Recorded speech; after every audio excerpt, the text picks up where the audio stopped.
What is up Yutong? It's your boy Yek Yek at ngayong araw na ito ay i-share ko naman sa inyo kung ano ba yung gulong na ginagamit ko na proven and tested ko na sa long ride at talagang pangmatagalan kasi more or less 2 years na yung lumang gulong ko na kagaya nitong i-share ko sa inyo. So kung kayo ay naghahanap ng mura na gulong, tubeless, makapal, matagal maupod, pang long ride, makapit sa kalsada at higit sa lahat, kayang-kaya ng ating bulsa is baka ito na rin yung hinahanap nyo. Bago natin simulan yung video guys, please paki-like yung video, share nyo na rin sa mga kaibigan nyo, at subscribe na rin kayo sa channel ko, and follow nyo na rin ako sa Facebook ko. Naka-link down below ang aking Facebook page. So without further ado, ito na ang gulong na sinasabi ko sa inyo. Ito guys ay oversize na camel tire. Okay? Ang camel tire ay ISO 9001 certified. So, proven and tested na siya. Na-testing na ng mga nagseset ng standard sa pagdating sa mga gantong bagay. And kaya ko siya nasabing oversize kasi 100 by 70 by 17 siya para mas tumaas yung ating motor at lumawak yung grip niya sa kalsada. Hindi tayo basta-basta madudulas, no? At sa tagal ko na nagdadrive ng motorsiklo, nung gamit ko yung gulong na camel, never pa akong nadulas na tumba sa motorsiklo ko kahit maulan. Kaya proven and tested ko na siya. And katulad nga nung sinabi ko sa inyo guys, more or less 2 years na yung lumang gulong na nakakabit sa aking motorsiklo.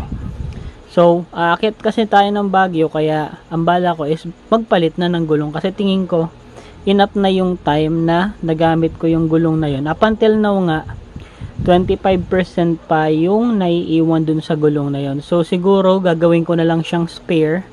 Pero bago kami umakit ng Baguio is magpapalit ako ng gulong. So, ito yung build niya guys. Papakita ko sa inyo. Ayan, may mga guhit siya. And ito yung design niya. Ganyan ang design niya. Okay.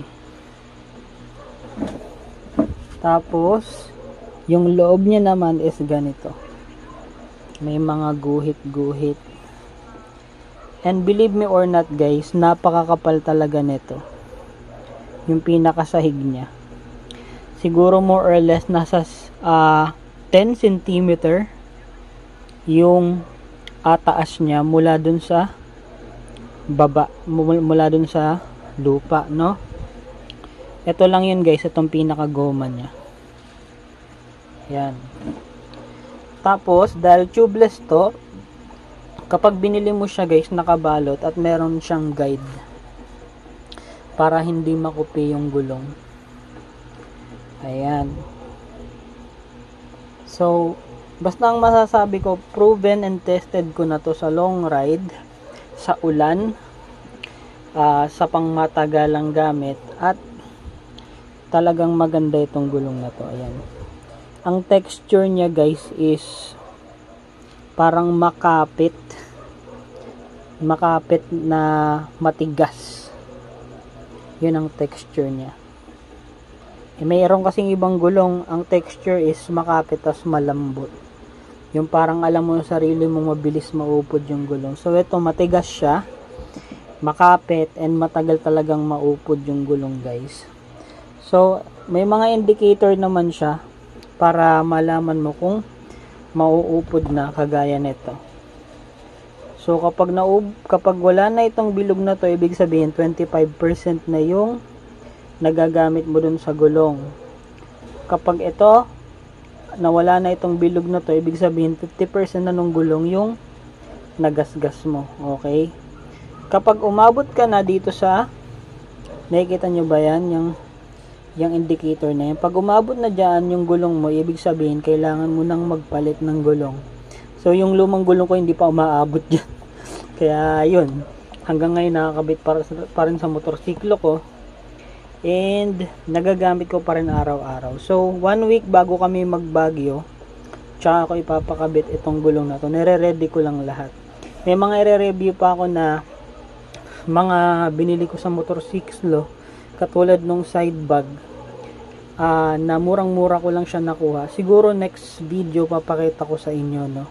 Pati na rin yung sa Baguio natin. Iba-vlog natin yan. So yun lang guys, sana nakatulong to sa inyo. Again, paki-like yung video, subscribe, and tsaka follow na rin sa aking Facebook channel, no? Salamat sa panonood. Bye-bye!